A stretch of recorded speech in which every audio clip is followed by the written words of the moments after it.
Okay, we're talking to Rodney Barnes, executive producer of Winning Time and one of the co-creators of the show. How are you doing today, sir? I'm doing okay. Before we get, I'm not officially listed as one of the co-creators of the show, just executive producer. I'm sorry, I And meant writer. co-writer. Yeah, It felt like you wrote like most of the episodes, so it's well, like there is that, but but I never want to make anybody mad. that is take correct. these titles seriously. I can tell you have a lot of titles. That's a few. Just a few.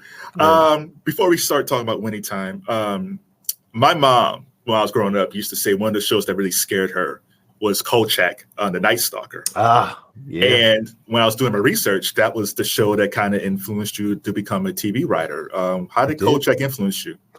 I always loved horror as a kid, and there was a tone I was always looking for. When I was, I love the Universal monster movies and the Hammer films and all of that stuff. But there was something about Kolchak having a sense of humor that didn't take away from the horror that struck me as a kid. It was the perfect balance of a lot of different things. And it was written by the late, great Richard Matheson, who's one of my favorite writers. And it was just a tonal thing. I think right around that time, too, was the Salem's Lot miniseries, which also had a similar vibe of sophisticated horror and some, not necessarily humor, but just the tone of what it was just struck me. It was perfect for me. One of the things you've done recently is the Blacula, Return of the King graphic novel. I haven't read it yet, but it seems like there's a lot of people enjoyed it. Do you have that same type of humor and tone within that, or is it totally different? I mean, one of the things that happens, I think, well, for me as a writer, is first you find favorite writers, then you try to copy off those writers and do what they did. Then as you evolve, you sort of find your voice within that thing. So I'm always looking to have some humor, and that's influenced by the things that I love. And certainly in Blacula, there's some, but there's also some humor in the Blacula movie as well. If you go all the way back to the 70s and take a look at it. You said Stephen King was one of your favorite writers. What did you take from him as a writer? His relationship with human constructs within the horror genre, like his ability to create like a family in distress, a breaking apart of, like in The Shining, where you have a family trying to hold on, husband and wife that are, contemplating divorce, and they one last Hail Mary to keep it together. And then they go to a hotel that pushes all of his buttons and sends them over the edge. But it's about a family primarily. And those structures sort of create even more horror because you care about the protagonists, you care about the people, and they reflect you and sometimes the problems that you're going through as a person. And so anytime you can make a story relatable to people, then when you add in the horror element or genre element into it, I think it's that much more terrifying. Speaking of family, so we're going to switch off to Winning Time now. I felt like season 1 and season 2 both dealt with family. Season 1 to me dealt with Magic's family, Dr. Jerry Buss's family, and the office family of the Lakers, where Jerry West was a lot more involved in season 1. And in season 2, it dealt with the family of the actual basketball team. Do I have that right? Because that's what it felt like to me. Yeah, I would say that you're on point. All right. So here I was watching, I had my popcorn, watching season 2 finale of Winning Time. Magic's in the shower because he got beaten by Larry Bird. And then epilogue stuff start popping up. I was like, no, they canceled it. When did you guys find out, you and Max Bornstein? What did you guys find out about that? I think anytime you have a show like this, I don't remember the exact time, but, it's omnipresent that you sort of, you walk with a reality in television that you're bound by ratings. I've done enough TV shows to know that at any moment, things could not go in the direction that you want them to go in. And so, I don't remember the exact time, but there was always some preparation in case things didn't go the way that we wanted it to. All right. So there was a big social media love fest going on after it was canceled. Even Rex Chapman used to play in the NBA. He retweeted a petition to get Winning Time back in the he's week. he's got a great Twitter following as He well. does. That Rex Chapman. Were you shocked by the amount of people? Like you said, everything's based on ratings, but were you shocked by the amount of the fan base that actually watched Winning Time? No, I think we were sort of bound by, the strikes and the inability to roll out the show in an ideal fashion. A lot of people didn't even know it was back on, I think. And there's a diehard core audience, I think, for the show that, much like us, would love to be able to have it continue. So I wasn't surprised. Is there an opportunity for the show to find another platform to finish it out? Because it's really 3 acts. Yeah, I mean, it's above my pay grade to be able to say, those types of business deals. I would love to see it continue. I too, you grow with characters after a while, and they become like real people to you. And also our great cast and crew and producers and network and studio. It's like when you work so intensely for such a long period of time, people become like family, and just the opportunity to continue to make things with your family is always an honor. That's what you get into this for. Right. So Magic, someone recently asked Magic Johnson about Winning Time. He said he didn't watch it because in his eyes, he lived through it and he doesn't think any type of show or TV show would capture what they did. But however, you had a bonus podcast with Jeannie Buss. Yeah. Which just shocked me because I wasn't sure how she felt about the show. And she really enjoyed the show, and especially John C. Reilly's portrayal of her father, Dr. Jerry Buss. What did you take from, because you hosted the Winning Time podcast? What did you take from your interview with her? She was incredible. Very thoughtful. I took from it that, what I think a lot of people take from it when they actually watch the show is a lot of people had a lot of respect for the work that was put into the show and the care. I think, I said this before, that for anyone who, if you were doing a show about me and I hear about this and I'm not a part of the telling of the show, and certainly in today's world, you think somebody's out to get you. It's like there's some stuff I don't want you to know about me. And so immediately you're going to have your defenses up. But if I see that the storytelling is balanced and that at some point you're really, we're fans of the Lakers, we're fans of the Buss family, we're fans of the city of Los Angeles, and big admirers of the period of time that we're telling the story in. And so I think you see that type of reverence in the show. You see that type of detail to attention in the show. So, if I were, once you give it a look and you see that, I'm not surprised that some people were able to look at it and appreciate what we were trying to do. Adam McKay set the tone and the look of the show with the pilot episode. And I love the look of the show because it reminded me of like Boogie Nights and Grindhouse from Tarantino, because it felt like someone unearthed this film of the Lakers and put it back on TV. The way it was shot, it looked old. It was kind of grainy. You did a lot of different things. Tell me about, who was in charge of that? Who came up with the idea? Todd Van Hazel, our director of photography. I would credit him above all others. He would credit his team as well, so I will credit his team as well. And of course, you already said it, the great Adam McKay. You put all of that into a pot and you mix it up, you're going to come out with something that's unique looking. And they designed the look of the show and the type of cameras that we use to, capture a period that almost makes it feel like it's a character too. Almost makes it feel like you are going back in time. A lot of times you look at period shows where they do the hair, they do the costumes, and we have great hair and costume departments as well. But also the look of the show, sort of complemented those things and added another layer to that feeling that you're going back to that period of time. It's including the music, like and the music, yes, and the music too. Yeah, for sure. Yeah. Shout out to our music department. Yeah, it's one thing when you're writing the script, but it's another thing. Did you ever think about songs while you're writing the script, or it's finished? Yeah, that's one of the funnest. That was my time growing up. that was when I became a basketball fan. I'm the oldest, probably, and or at least in the realm of the older people there.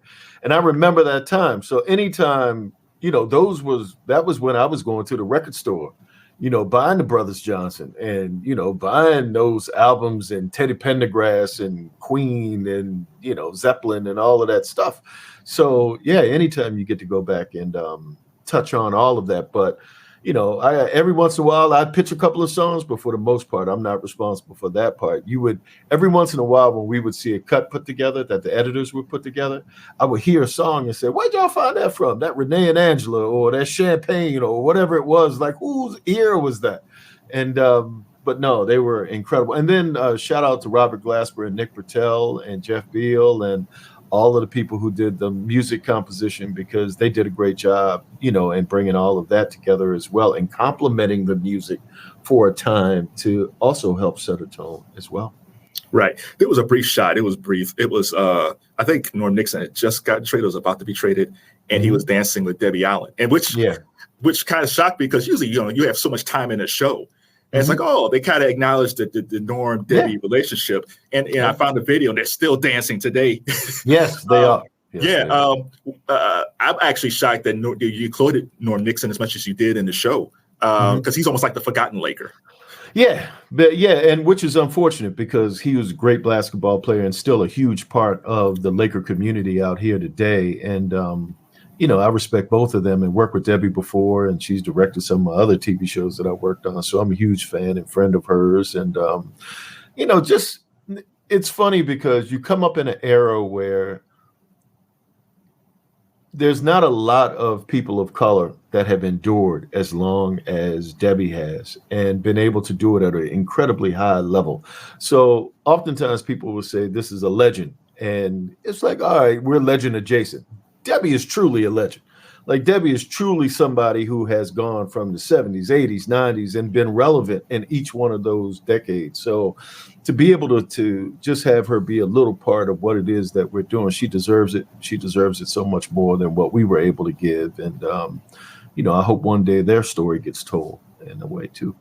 Yeah, it's a fascinating story. Yeah, the term icon gets used too much, but she is truly, if you look at her big time, career, big time. Not just as a dancer, as an actor, as a director, as a producer, choreographer. Like there's so many titles, and a lot of times people would just stick a name onto their thing and say, "I did this." She's really done all of those things at an incredibly high level. So she deserves it. If anybody deserves their star on the Walk of Fame and all of that stuff, it's Debbie Allen. So yeah.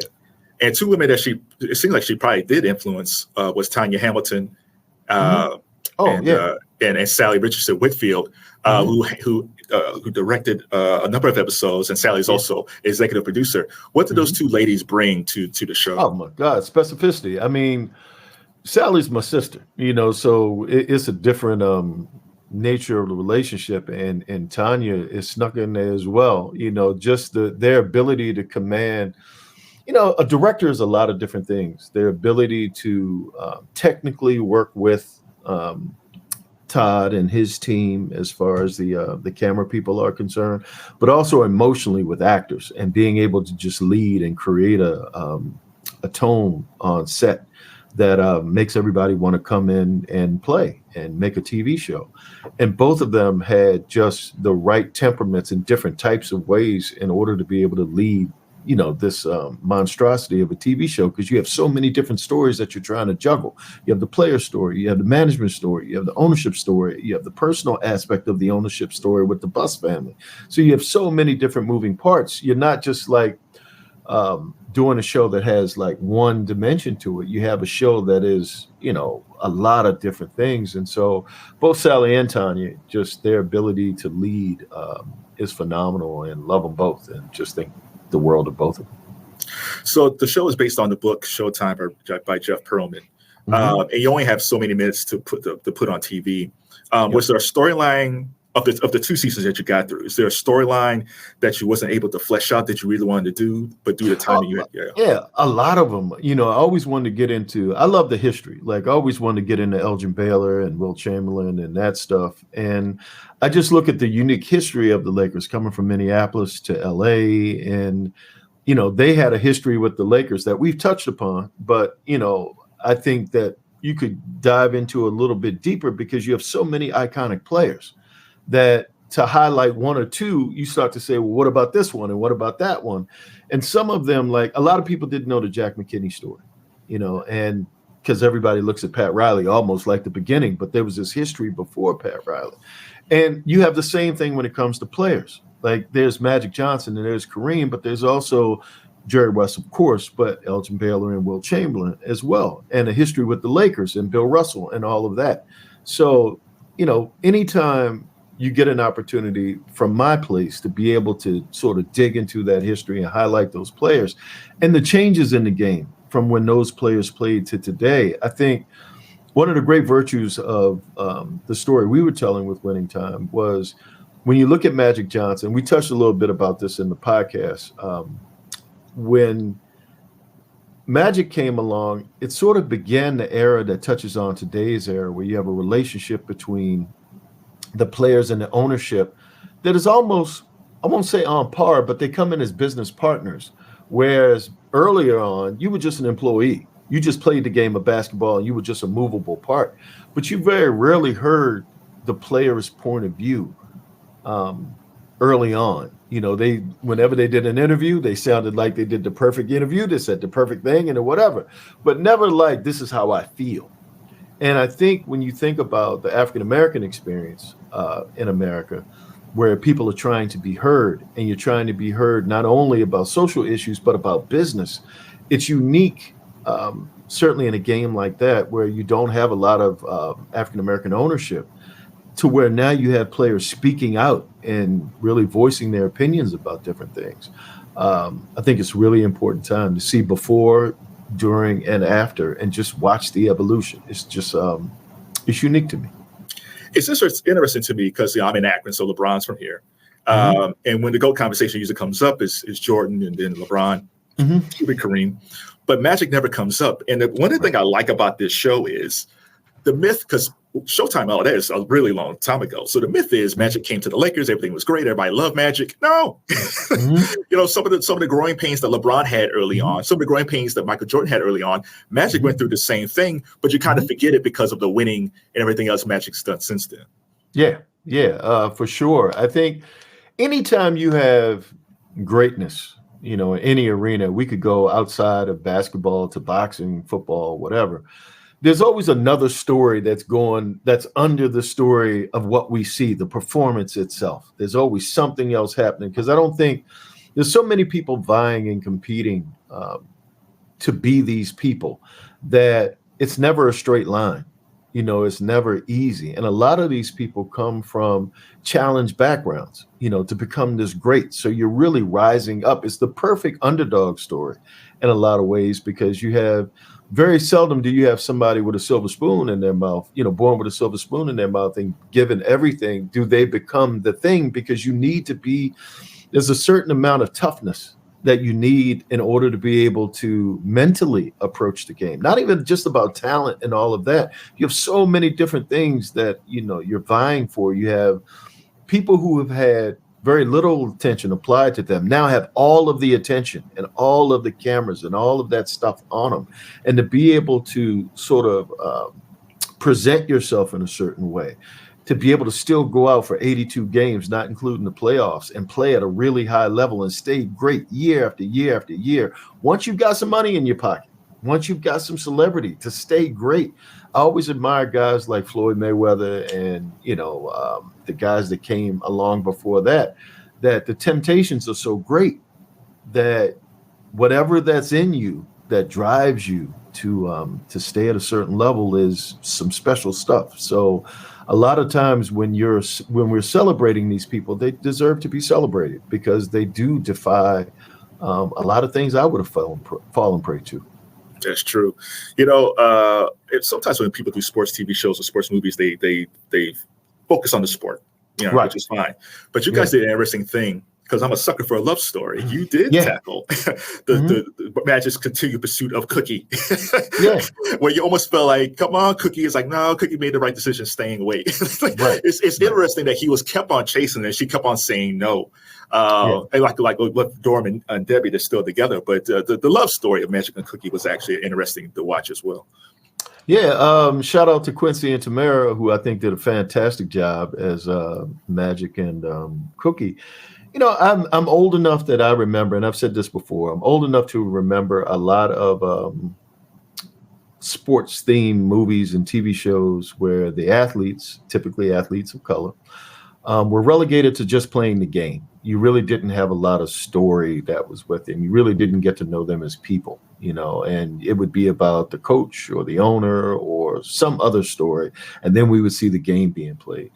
And I thought one of the fortunate aspects of Winning Time was that we were able to delve into some of the family stuff and some of like what you're talking about, a love story. I mean, how often do we see African-American love stories that feel like love stories, you know, that feel real, that have ups and downs. And it's not just about the tawdry aspects, but it's about, you know, how difficult it is as a young person or of any age to be able to manage love and sport and money and all of these other things. You know, it's hard in regular life, but certainly when, you know, the lights are always shining on you to keep a relationship together. And I think, you know, the Magic Cookie story, even to this day, is a really special one. So it's worth telling for sure. Right. Speaking of Quincy Isaiah, I don't think he gets enough credit for playing Magic Johnson. Especially for season 2 as well. And coming into it green and carrying a lot of story. Quincy deserves a lot of love.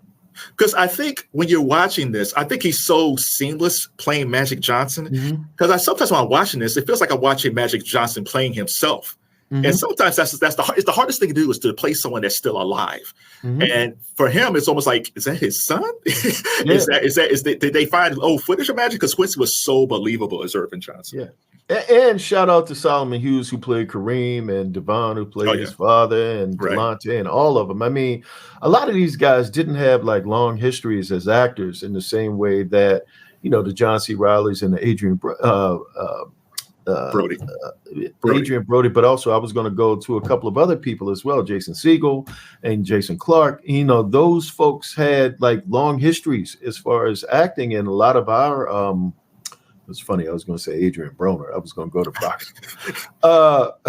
They didn't have those histories, and these guys were coming in and just immediately from day one just jumped into the challenge of just seizing the moment and really becoming the best that they could become. It was fascinating to watch. It was an honor to watch them step up and do what they did. And I think I'd love to see where their futures are going, because they're going to be bright, all of them.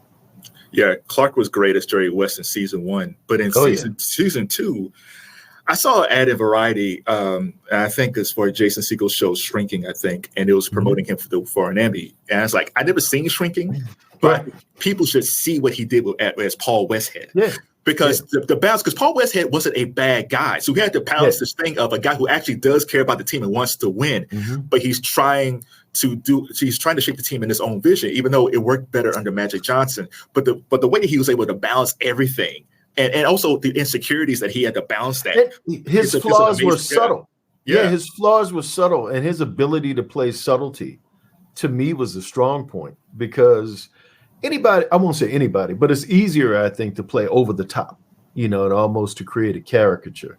He was able to stay right in that zone and in that pocket of being able to sort of play to a feeling, but not go too far. But you understood the subtlety that was there. And no, he's fantastic. Like I said, there's not as far as a cast is concerned, assembling a cast, and shout out to Francine Maisler, who put this cast together.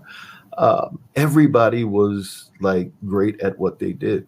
I'd love to be able to say somebody wasn't great and just leave their name off just cause, but everybody was great. No, it's almost like The Wire in a lot of ways, where everybody, it doesn't matter if they were the star, the secondary character, everybody seemed to fit their role. That's a great observation. I mean, you look at a show like The Wire, where a lot of those guys were just people from Baltimore, Prop Joe and a couple of the other ones, and they were able to just work right alongside with some of the veteran actors and similar dynamic.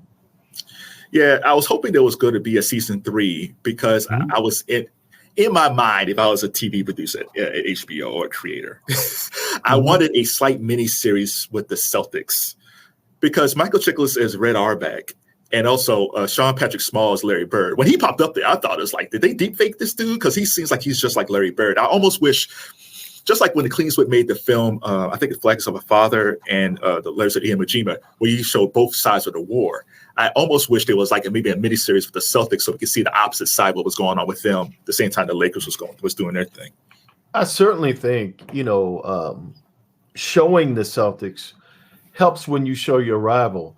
I was distracted for a moment because I just saw, because we have this technology that Damian Lillard was traded to the Milwaukee Bucks, and I didn't see that coming. Yeah, it was just so. If you saw me look away for a second, it's because I'm like, they were saying Toronto for a minute and Miami for a while, and I'm like, the lineup is Damian Lillard, Grayson Allen, Chris Middleton, Giannis, and Brook Lopez. And I'm like, wow. All right, back. I'm sorry. Okay. I apologize. It's just that was unusual. That was unusual. My poor Cavs, they got to face Lillard. Yeah, I'm just. Man. Apologies. No, go ahead. We talking about Celtics. Yeah, the Celtics. I mean, I think the Celtics have a storied history, if not even more so, for the period of time that we're telling story in, than the Lakers do. Because they've been the Celtics before, like, a dominant team and a dominant franchise before the Lakers. So being able to tap into their history and to tap into their story.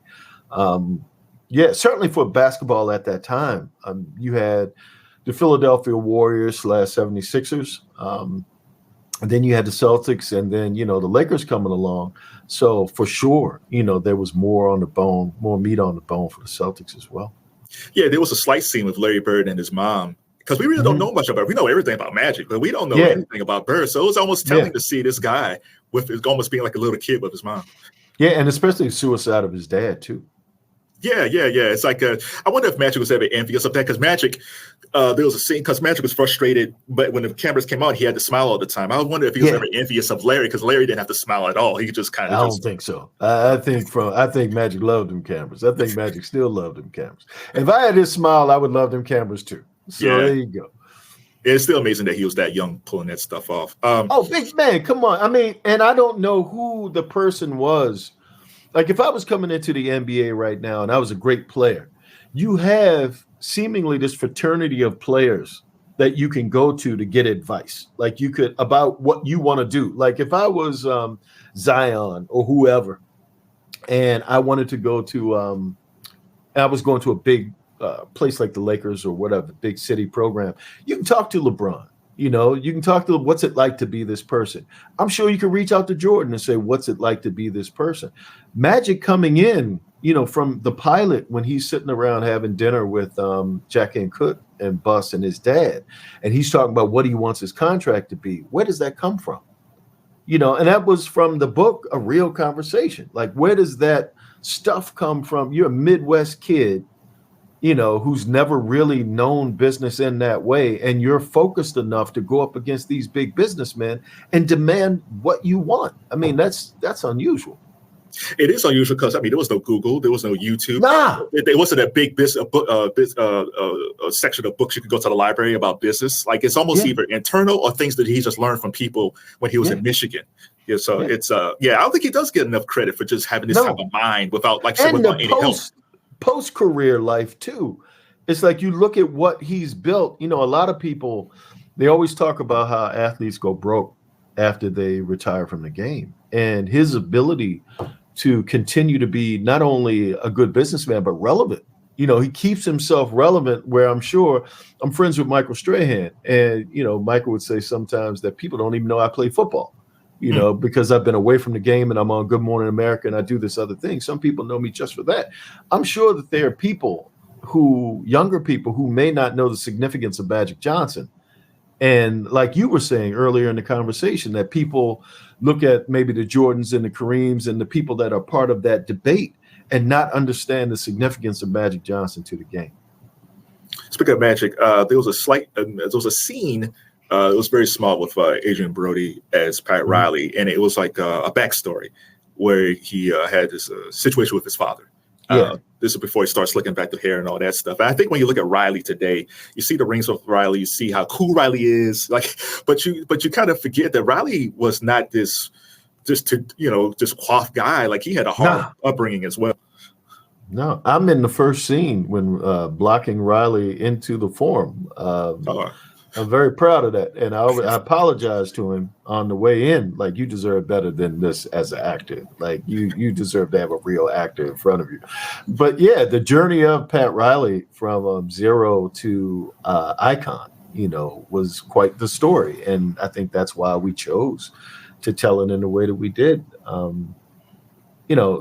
The bumps and the bruises and all of the stuff, and the guy who was, I'm never going to say that he was corny, but he certainly wasn't the Armani suit wearing slick back hair guy from day one. Like, he had to evolve before he was Clark Kent before he became Superman.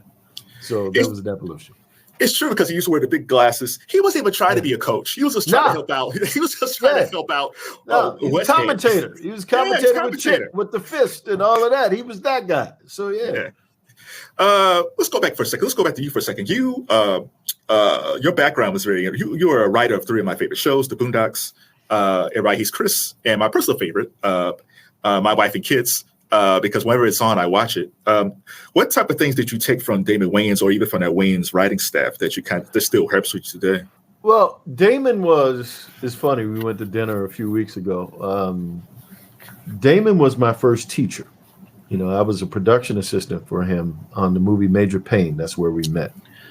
And I was sort of lost. I had no idea. I said I wanted to be a writer, but I'm from a working class world where when you want a job, you go into a building, you fill out an application, and you interview, and they give you a job, or they don't give you the job. And with the world of writing and Hollywood in general, there is no direct path. Maybe in the world of nepotism. But for me, coming from Maryland, I had no idea how you get to California, how you survive in California, and then how you become a writer. That was intimidating. That was something that whatever insecurity and fear and all of that stuff that I carried, it just magnified it, because I didn't know how this works. And when people ask me now, how does it work? I'm like, I'm really not sure I can explain, because you could talk to 10 different writers and get 10 different origin stories, how we all ended up getting here. And Damon was the beginning of helping me understand how it worked. And because we played basketball every day, and that was, it was only like me and him and his nephews. And in between the basketball games and to and from set, he would sort of just drop nuggets in my ear. This is how they see you as what you are, not what you want to be. You have to have something else happening. Like, you have to be writing while you're doing the job that you're hired to do.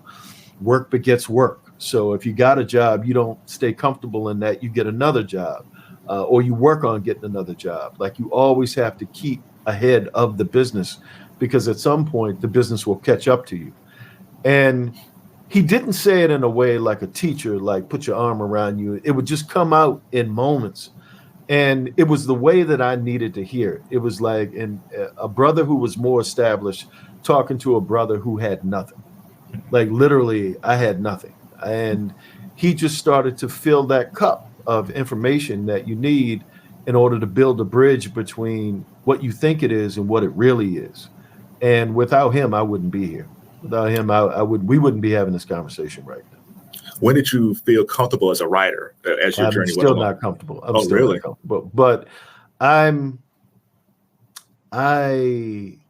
have been doing, I will say this, to answer the question specifically, there is no comfort per se, but identity-wise, when I first started, I was rife with imposter syndrome. So the first 10 years of my career, I'm like, I don't really belong here. When are they going to find out? Like, anytime I was intimidated by everything around me, and because I came in with heavy hitters. Like, our first couple of seasons of Wife and Kids were like real veteran writers that were in the room.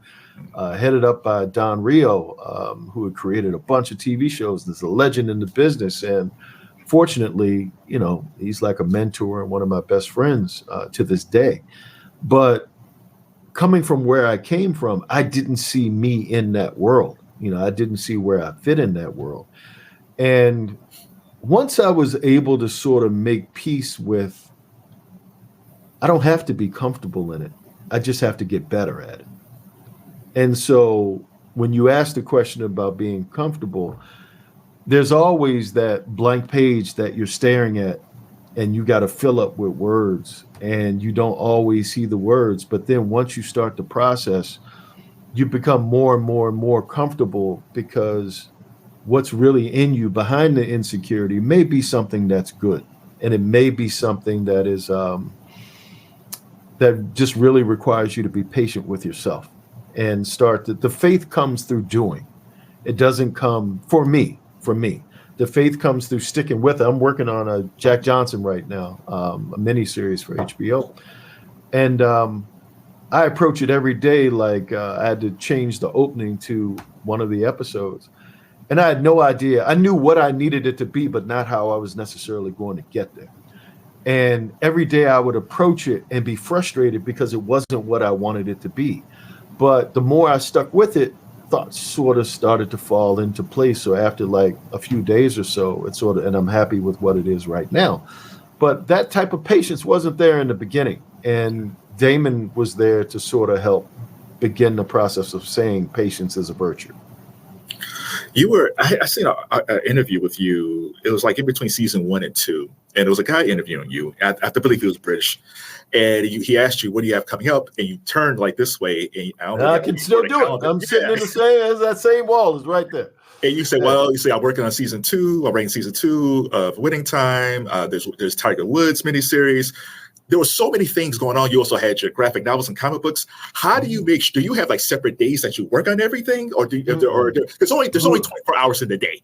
Whoever's yelling the loudest, whoever's calling me the most names in the emails when I turn on my phone, because I turn on they say don't do this. So if anybody's listening and they want advice, don't do what I'm about to do, but I actually do it. So I turn on my phone in the morning. I just immediately reach over. And it's about 100 emails, and a quarter of them on a good day are angry. We want our script. Where's our script? Where's our this? Where's our comic book? Where's our something? Which one is it? And the strike made it kind of odd, because those people were feeling those things, but you got a strike going on, so they can't say it. So it's building up, in them. So now that the strike is over, they can't wait to say, okay, so where's our thing? But I try my best to divide a day. Like the earlier I could start in the morning, the better, the more productive I can get something done. And I take breaks between projects. So I'm trying to finish this Jack Johnson script right now. When I get a draft of it in that I can live with, I will put that to the side and I'll finish a Killadelphia issue. I'm doing Luke Cage now, and I started a new series for Star Wars, and I have a movie that's due too. So I will rotate things so that it feels like it's a new experience. So I'm not just getting married to the work that I did the day before. So some days I'll come in and I'll think, man, this is really good what I did the day before. Then I'll look at it 2 days later and go, this is the worst. I don't even know the alphabet. Why am I even doing this as a job? I need to go back to Walmart. So it's a weird type of rotating thing, like a ball going down a hill that just never stops. So what's your take on the new take on Luke Cage that you're working on, or Star Wars, whichever one you The Luke Cage book is basically, there is a gang war. The New York has gone crazy. And Luke Cage is the mayor of New York now.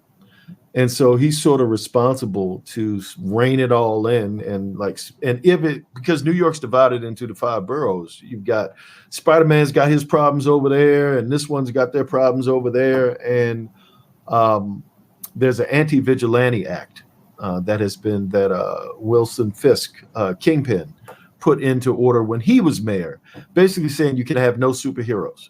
So in essence, all of the bad guys have sort of gone crazy now, and they're taking over New York. So the heroes have to go underground and try to fight against, they're now the bad guys against the law, and they have to fight to protect New York. And as mayor, Luke sort of symbolizes both sides of the coin. He's supposed to uphold the law, but then again, he's a superhero and a hero for hire. So what does he do? You got to read the book to see what he does. But, he fights. When's that coming out? Just November, December. One or the other. I think the end of November. I'm not sure. Okay. You mentioned the writer strike. So since the writer strike is over, I don't think a lot of people really understood, because I'm into pop culture, so I kind of understood. So for people who didn't understand, what were the writers fighting for, and how do you feel about the things that were agreed on?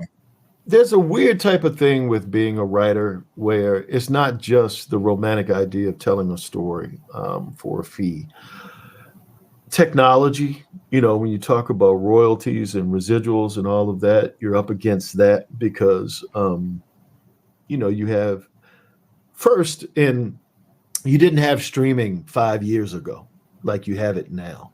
So residuals come from that. When a television show airs, for the first, second, third time or whatever, writers who created or did the work get a residual check, or a royalty if you created the thing.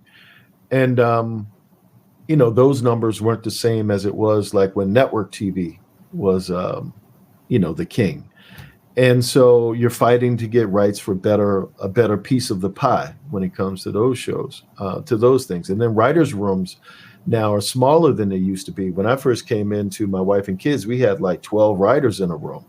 And, some of the rooms that I've been in recently, you only have 2, 3, 4 people doing it. So it leaves out a lot of younger writers and, writers at the middle stages of their career. They're looking for a place, for employment. So just surviving, with 10 episodes now and sometimes 8 episodes for a season instead of 22, like for my wife and kids, we used to do 22 episode seasons. And Everybody Hates Chris as well. And now, you don't have that guarantee that you're going to have that. So you could work for 8 episodes on a TV show and then not work again until someone decides they're going to pick up a TV show. And then they may never pick up a TV show and you're still waiting and under contract and not getting paid. So, I think the strike has been about trying to make a more manageable way of life for writers and creatives so that you're not sort of juggling all of these things in the air, trying to make a life for yourself and your family, that you can be a writer and survive in a dignified way. So for younger writers who, like you said, the writers' room used to be bigger, now it's smaller.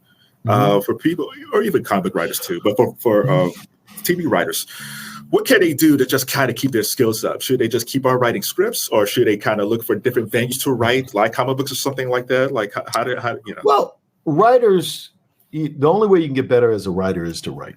That's the only way you can do it. Is you can think about it, you can do things, other things, and go to seminars and read books, and they're all great. But the way you get better at being a writer is sitting down and writing and developing your voice. The thing that separates you, we're talking basketball, primarily. If you look at a basketball player, you have a set of wares that, all right, I'm looking at Drew Holiday. All right. Okay. So that's who the big name that was traded. Drew got traded, huh? Yeah, Drew got traded. But what happens is you come to the table when you're trying to get a job. If it's not your TV show and you're not running the show or executive producing the show, you come to the table with a certain set of skills and a voice. And you're getting hired on how your voice fits into the other voices that they're assembling for the room. The same way a basketball team, like the same way I'm talking about, we're looking at Damian Lillard getting traded, to a team.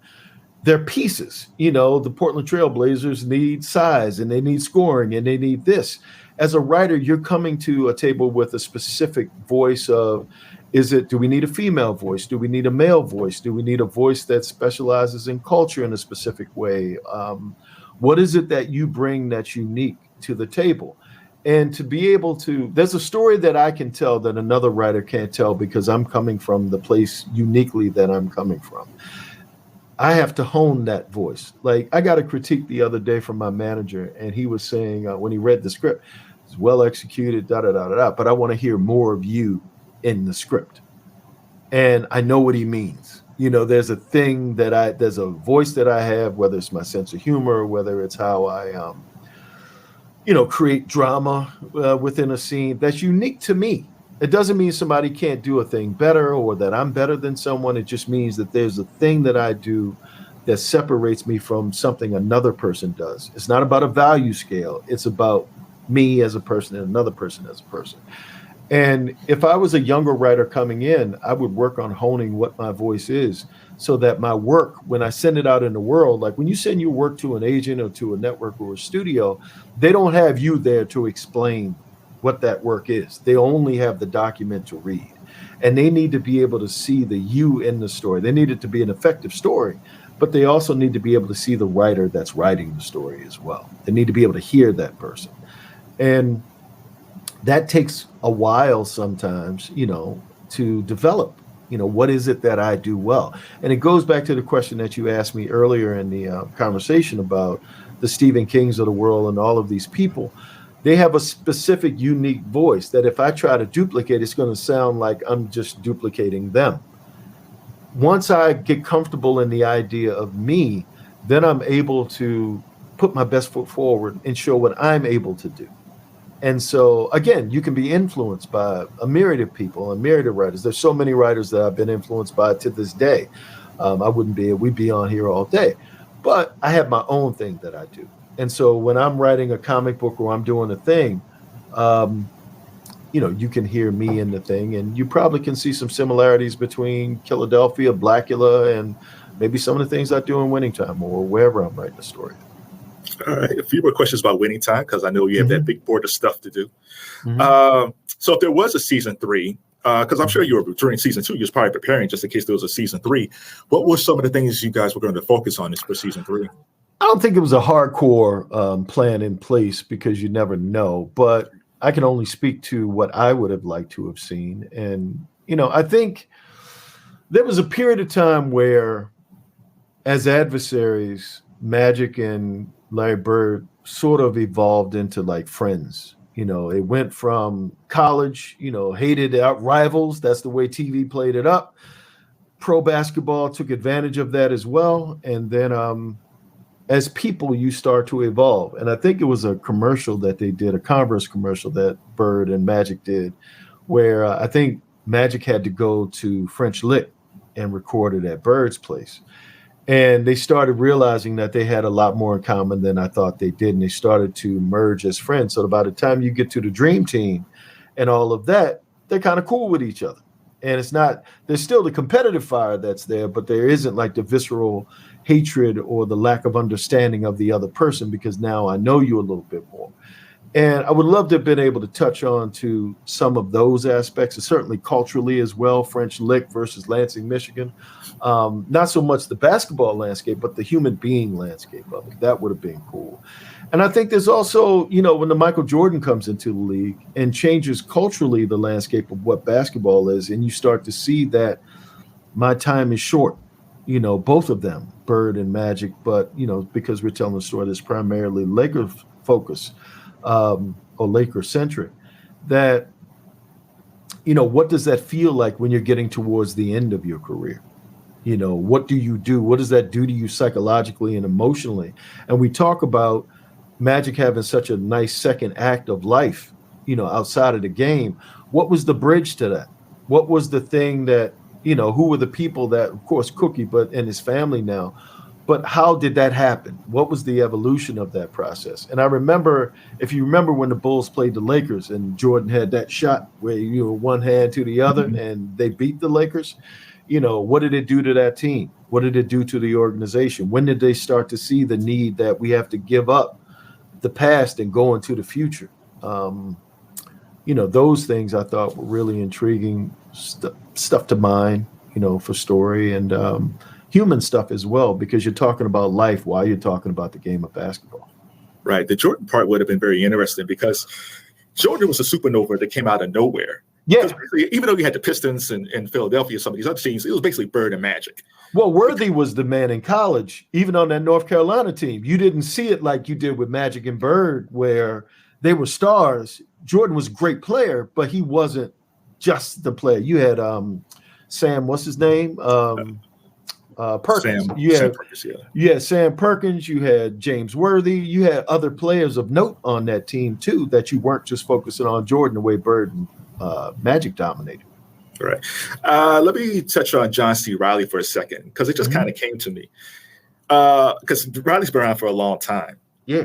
But for this role, he's actually the leading man. It kind of reminds me when Steve Buscemi got the leading role in Boardwalk Empire, where we had a guy who was basically always number two. You know, he was always the friend, the funny guy, just the number 2 or 3 guy. And now he's the lead. Right. You know, he's Mark Wahlberg in Boogie Nights. He's Richard Gere in Chicago. What type of things did he bring to the role as Jerry Buss? Because in a lot of ways, Jerry Buss is a lot more complicated than I thought he was. Yeah, I think that's a really great question, too.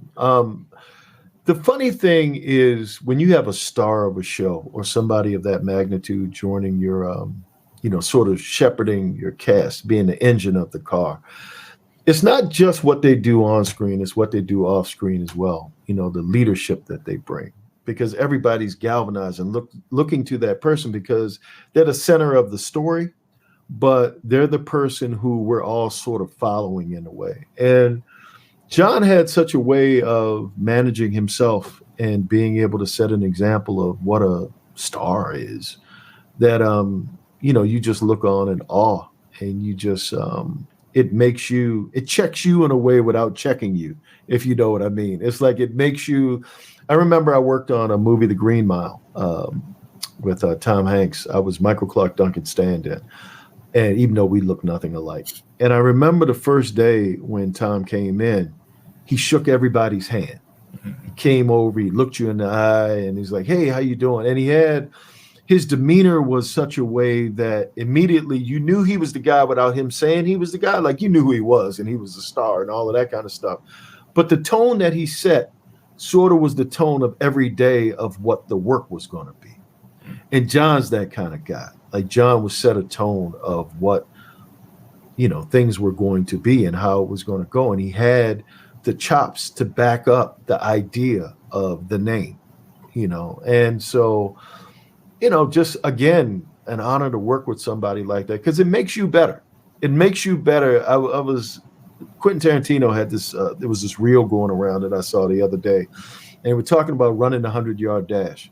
That when you're running the 100-yard dash against people that you're faster than, you never get faster because you're the fastest one. But when you start to run against people who are faster than you, you have to get faster in order to be able to keep up. And so when you're working with people who are better than you or have more experience than you or whatever it is, whatever box they check that separates them, and puts them into the place that they're in, it makes you look at you in a different way to find better virtues within you as a professional. And I'll certainly say John did that for me. So eternally grateful to John as well. Great guy, great performer, just great all the way around. All right, 2 more quick questions. Yep. Just like the interview a couple of years ago, I'm going to ask you to look at your board and tell me what is coming, because we were talking about Luke Cage a little bit. What do you have next coming up on the board as we go into 2024? I'm doing a reboot of The Longest Yard that I have to finish writing. I have Jack Johnson. I have the Killadelphia pilot.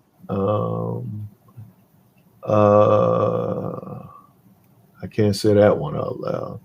I got a bunch of comic books that I'm doing. I have a book, Florence and Normandy, with the rapper-actor Exhibit. Killadelphia, Spawns in Killadelphia. I got Luke Cage. I've got Boba Fett. I've got more Mandalorian coming. Something I'm trying to get, Chris Rock and I are trying to put together. I'm just going around the board, trying to selectively say which one I can talk about. I've got a novel that I'm writing. So yeah, a bunch of stuff. And, but the landscape has changed since the strike is over, and trying to figure out what comes next, which one is next and how it's all going to work out. Right? No one knows. Have you lost projects? Because I've seen a lot of people lose projects during the strike. Have some of your projects been canceled because of the Well, winning time, winning time. But other than winning time, other than winning time, nothing yet. But we're still kind of young in this, so I don't know. Again, there's still a lot of unknowns for the individual. I think for the industry, whenever there's a period, I remember the first strike in 2008.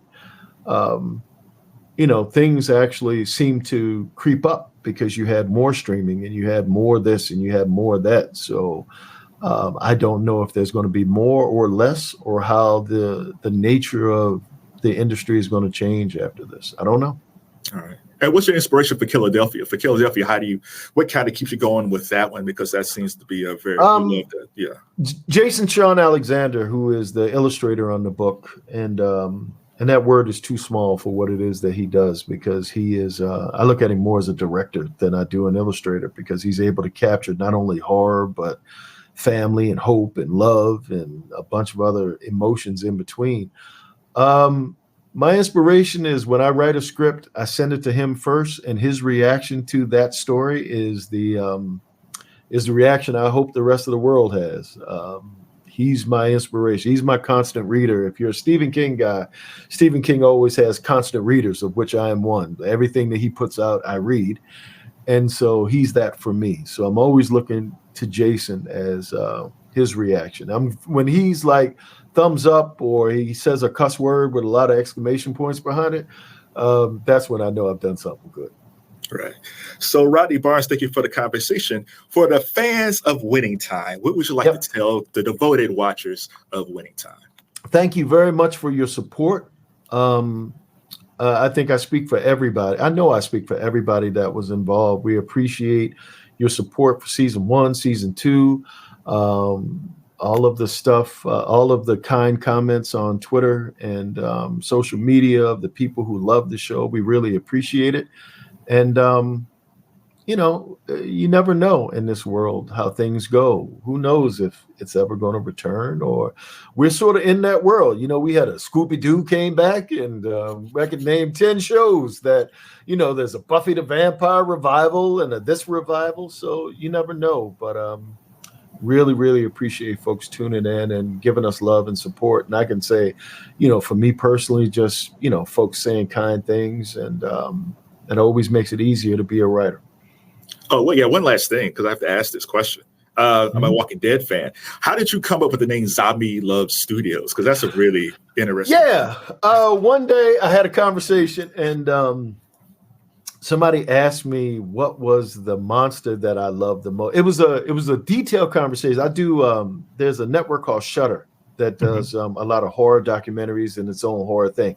And I've done a couple of documentaries for them, and been a part of a couple of documentaries. And so they were asking me which was my favorite monsters. And I was like, I love zombies, and even though I'm probably more synonymous with vampires because of Blacula and Killadelphia, the zombie, Dawn of the Dead, Night of the Living Dead, I really love those movies a lot. And so, this guy's got a lot of zombie love. And when he said it, I was like, zombie love, that sounds kind of cool. So I went home and I Googled it, and I was like, does anybody have zombie love as a name of a thing? And, not something you would probably put with a giant black brother, that he would have the Zombie Love Studios. So I was like, zombie love, let's try that and see if it sticks. And it's stuck so far. Yeah.